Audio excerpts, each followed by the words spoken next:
తమిళ్లో మీరు కలర్ అంటున్నారు. సావిత్రి గారు భయంకరమైన కారు నలుపు, వాణిశ్రీ గారు మామూలు నలుపు కాదు. ఆవిడకి 4 గంటలు 5 గంటలు మేకప్ చేసేవారు వాణిశ్రీ గారు. కరెక్టే అండి, మీరు చెప్పేది కరెక్టే. బట్ నేను వచ్చేప్పటికి ట్రెండ్ చాలా మారింది, చాలా మారింది. అంత అప్పుడు ఉన్నంత ఇప్పుడు సావిత్రి గారు అప్పుడు ఎంత లావు ఉన్నవారు, బట్ చక్కగా ఫేస్ అందంగా ఉంటే ఓన్లీ ఆ ఫేస్ చూసేవారు అనమాట. మీకు ఆ స్ట్రక్చర్ చూసేవాళ్ళు కాదు. ఈవెన్ భానుమతి గారు కానీ మన వాణిశ్రీ గారు కానీ అప్పుడంతా స్ట్రక్చర్ ఏమి చూసేవాళ్ళు కాదు. ఫేస్ వర్క్ అప్పుడు అన్న ఓన్లీ ఎక్స్ప్రెషన్స్, యాక్టింగ్ ఇది చూసేవారు అనమాట. ఆ తర్వాత జనరేషన్ ఇప్పుడు శ్రీదేవి గారు వాళ్ళంతా వచ్చేప్పటికి స్ట్రక్చర్ మెయింటైన్ చేసేవాళ్ళు, అందము అన్నీ వచ్చేసింది కదా. సో అది అప్పటికే మీకు నార్త్ ఇండియన్స్ చాలా మంది వచ్చారు. నగ్మా గారు అప్పటికి వచ్చేసారు, మీ టైంకి వచ్చేసారు. సో అక్కడ అదే వచ్చింది. ఖుష్బూ గారు వీళ్ళందరూ ఇక్కడ ఎంటర్ అయిపోయారండి. అప్పటికి వాళ్ళంతా వచ్చి ఇక్కడ అప్పుడు సామ్రాజ్యం ఏలుతున్నారు. ఆ టైంలో నేను ఎంటర్ అయ్యాను. అప్పుడు ఎలా ఉంటుంది చెప్పండి. సో అంటే కొన్ని సినిమాలకి ఇలా ఉంటే చాలే అనుకొని దొరికేది వేరు. అన్ని కమర్షియల్ సినిమానికి అలా అనుకోరు కదా. ఒక గ్లామర్ హీరోయిన్ కావాలనుకుంటారు, చాలా అందం మంచి కలర్ కావాలనుకుంటారు. సో అక్కడ మనం ఫెయిలియర్ అవుతాం కదా. అవును, 100%. చూడగానే వెంటనే మైనస్ మార్కులు పడిపోతాయి. ఇప్పుడు కొంతమంది పర్వాలేదు, మనకి మెయిన్ కావాల్సింది ఫేస్ అందము, స్ట్రక్చరు, యాక్టింగ్, ఇది చాలు అనుకునే డైరెక్టర్స్ కొంతమంది. లేదు నాకు అలా కలరే కావాలనుకున్నది ఎక్కువ మంది అప్పట్లో, ఇప్పట్లో కూడా ఎప్పుడైనా. అందుకని బ్లాకీస్కి అంత తొందరగా వచ్చిన తర్వాత ఇప్పుడు మధ్యలో కొంచెం ట్రెండ్ మారింది. మన దీపికా పడుకుని ఒక డస్టీ కలర్ అని అది ఇప్పుడు ఫేమస్ అయిందండి.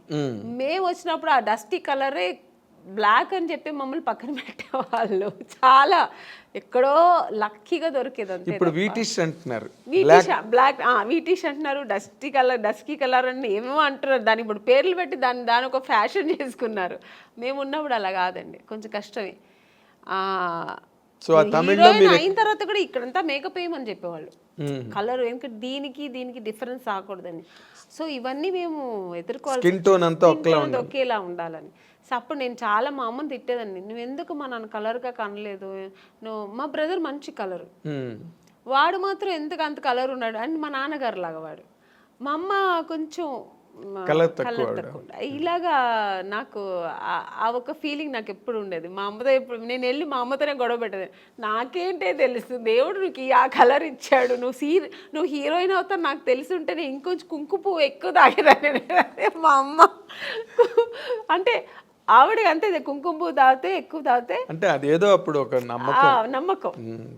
సో అలా తమిళ్లో మీరు బాగా ట్రై చేస్తున్న టైంలోనే తెలుగులో కట్ అయ్యారు అనమాట మీరు. అవును, ఛాన్స్లు వచ్చి చేసినట్టున్నారు కదా మీరు. రామరాజుతో చేశాను, రామరాజు గారితో చేశాను, శరత్ కుమార్ గారితో చేశాను.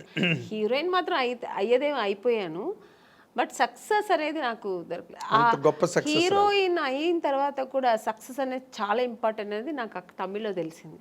ఎందుకంటే 2 సినిమాలు ఆడలేదంటేనే ఐరన్ లెగ్ అని పక్కన పెట్టేస్తారు. అప్పుడు కాదు ఇప్పుడు అంతే కదా, ఎప్పుడైనా సెంటిమెంట్ ఎక్కువ చూస్తారు మన ఇండస్ట్రీలో. సో అది నాకు ఇంకా బాధేసమ్ము బాబోయ్, మన హీరోయిన్ అవ్వడం మాత్రమే కాదు పెద్ద విషయం, సక్సెస్ అనేది చాలా చాలా ఇంపార్టెంట్ అని. ఇంకా నాకు ఒకటే, ఇప్పుడు మా అమ్మ కలర్ లేదంటే మా అమ్మతో ఎలా గొడవ పెట్టాను, అలాగా నాకు సక్సెస్ అవ్వాలి, హీరోయిన్ అవ్వాలని నేను దేవుడి దగ్గర గొడవ పెట్టేదాన్ని. నేను ఎందుకు ఇంకెవరు నాకు ఎక్కువ నా ఫ్రెండ్ కానీ నాకు మా తల్లిదండ్రుల కంటే ఎక్కువ కనెక్ట్ అయ్యింది నేను దేవుడితోనే. నేను అలా పెరిగాను చిన్నప్పటి నుంచి. కొంచెం మా ఇంట్లో ఎక్కువ ఆధ్యాత్మికంగా మా నాన్నగారు కొంచెం భక్తి పూజలు ఎక్కువ. మా నాన్నగారు ఎక్కువ టెంపుల్స్కి వెళ్తుంటారు, మా అమ్మ కూడా అంతే, కొంచెం పూజలు. మెడ్రాస్లోనే కల్చర్ ఎక్కువ బేసిక్. లేదు, మేము బేసికలీ బెంగళూరు కదా, ఈవెన్ బెంగళూరులో. సో అది అలవాటు అయిపోయి నాకు దేవుడితో ఎక్కువ కనెక్ట్ అయ్యేదాన్ని నేను. సో అక్కడ ఆయన అడిగేదాన్ని, ఎందుకు నన్ను ఇలా చేస్తున్నావు, నాకు సక్సెస్ ఇవ్వాలని. సినిమా షూటింగ్ వెళ్తున్నానంటే ఫస్ట్ దేవుడు ఈ సినిమా పెద్ద సక్సెస్ అవ్వాలి వేడుకుంటా. ఇప్పుడు ఇప్పుడు కూడా అంతే, ఏ సినిమా నేను చిన్న క్యారెక్టర్ చేసినా దేవుడి దగ్గర అదే పెడుకుంటా. నేను చేసిన ప్రొడ్యూసర్స్ హ్యాపీగా ఉండాలంటే ఆ సినిమా సక్సెస్ అవ్వాలి. సో దాన్ని సక్సెస్ చేయాలని అది హిట్ అయితేనే కదా మళ్ళీ.